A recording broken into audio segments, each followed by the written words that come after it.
राजकीय महाविद्यालय लक्ष्मणगढ़ अलवर से भूगोल सहायक आचार्य डॉक्टर नीरज कारगवाल।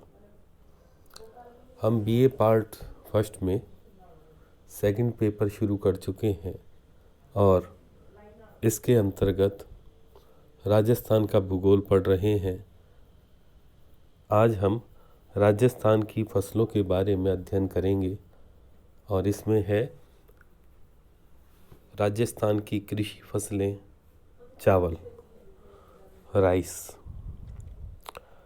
चावल के बारे में हम जानते हैं कि यह उष्णकटिबंधीय पौधा है और विश्व में ये काफ़ी अधिक भोजन के रूप में खाया जाता है और साथ में खाद्यान्न के रूप में काफ़ी क्षेत्रों में ये उगाया जाता है।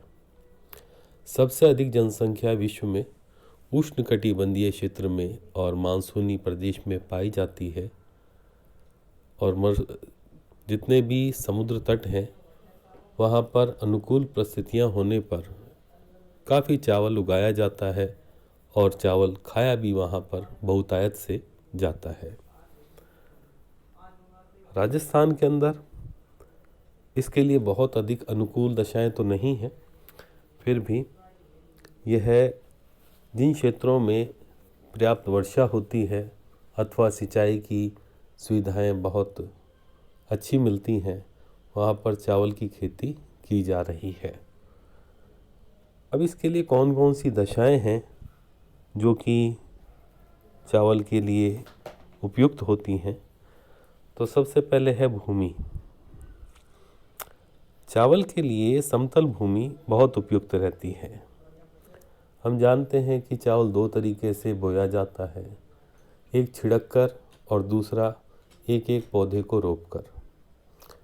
क्योंकि एक एक पौधे को रोप कर जब चावल की खेती की जाती है तो उसकी उत्पादकता काफ़ी अधिक होती है। राजस्थान में भी इसी प्रकार की कृषि होती है और यहाँ पर एक एक पौधे को रोप कर फिर पौधों को लगाया जाता है। इसके लिए काफ़ी समय तक, कुछ हफ्तों तक पानी को एक समतल भाग के अंदर इकट्ठा करके रोक कर रखा जाता है। इसलिए ऐसे क्षेत्रों के अंदर जहाँ पर समतल भाग हो वहाँ पर ये सुविधा आसानी से प्राप्त हो जाती है।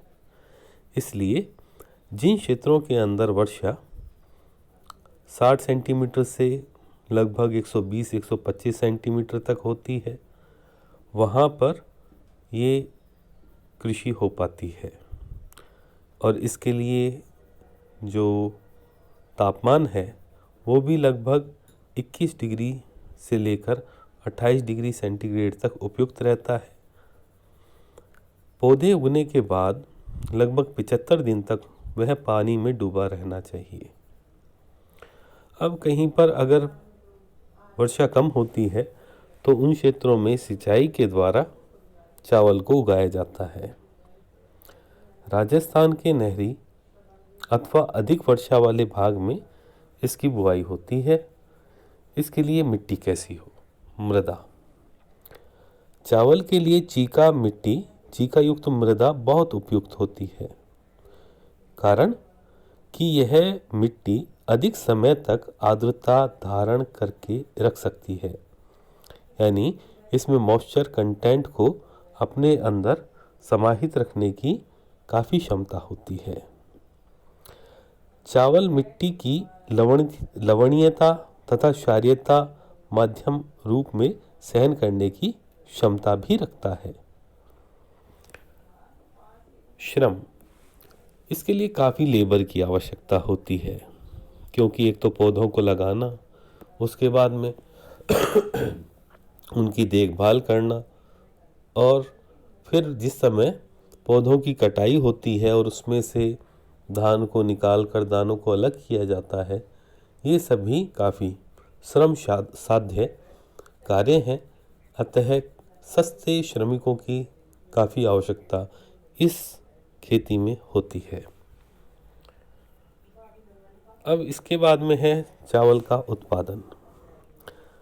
राजस्थान में अगर पूरे भारत के संदर्भ में देखें तो चावल का उत्पादन कोई बहुत अधिक नहीं है, लेकिन कुछ वर्षों से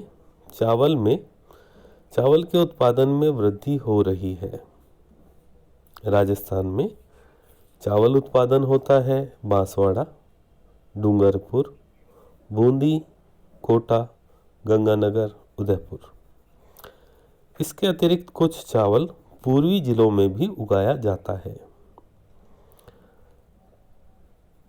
इसके लिए राज्य में चावल का उत्पादन नहरी सिंचाई की सुविधा वाले क्षेत्रों में अधिक किया जाता है, अधिक क्षेत्र में वहाँ पर बोया जाता है। इस अतः सर्वाधिक चावल इन्हीं जिलों के अंदर होता है। चावल का उत्पादन प्रति हेक्टेयर के आधार के ऊपर हनुमानगढ़ में काफ़ी अधिक होता है। इसके बाद में है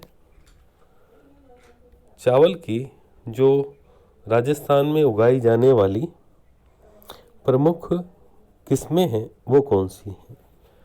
तो इनमें ये नाम आते हैं जया, रत्ना, BK 119 चावल, चंबल, माही सुगंधा किस्में। ये राज्य में चावल की जो फसल है इस तरह की उत्पादित की जाती है। अतः आज हमने चावल के बारे में जानकारी प्राप्त की है। धन्यवाद।